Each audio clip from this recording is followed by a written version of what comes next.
Welcome to KTV media. నేను నందిని. గాదే సాయి కృష్ణ కేసులో ఈ రోజైతే సంచలన పరిణామం చోటు చేసుకుంది.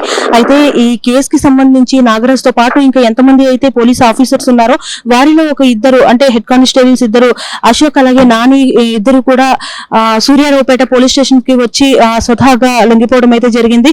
సో వీరిద్దరిని కూడా కమాండ్ కంట్రోల్ రూమ్ కి అయితే తరలించడం జరిగింది సిట్ అధికారులు అయితే.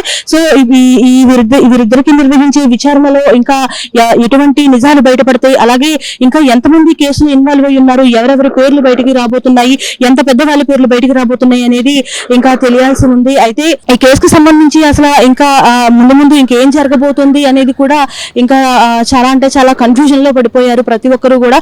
అటు చూసుకుంటే కనుక సాయికృష్ణ తల్లి అలాగే ఇప్పటికీ కూడా చాలా ఆవిడ ఫైట్ చేస్తున్న సందర్భం కనిపిస్తోంది. ఇటు చూసుకుంటే సిఐ నాగరాజు మదర్ కూడా బయటికి వచ్చి ధర్నా చేస్తారు అన్న ఊహాగానాలు కూడా వినిపిస్తున్నాయి. సో మొత్తానికి ఈ కేసుకు సంబంధించి ఇంకా ముందు ఏం జరుగుతుంది, ఇంకా ఎవరైనా వచ్చి లొంగిపోయే ఆప్షన్స్ ఏమైనా కనిపిస్తున్నాయా, ఇప్పుడు ఈ అశోక్ అలాగే నాని కూడా స్వతహాగా వచ్చి లొంగిపోయారా, లేదంటే దీని వెనుక కూడా ఏమన్నా పెద్ద హస్తాలు ఉన్నాయా, ఎవరి బెదిరింపుల వలనైనా వచ్చి లొంగిపోయారా అనేది కూడా ఒక డైనమా ఏర్పడిపోతుంది. సో దీనికి సంబంధించి ఈ కేసుకు సంబంధించి ఇంకా ఎప్పటికప్పుడు అప్డేట్స్ కోసం చూస్తూనే ఉండండి KTV media. Video journalist Sandeep తో నందిని, విజయవాడ నుండి.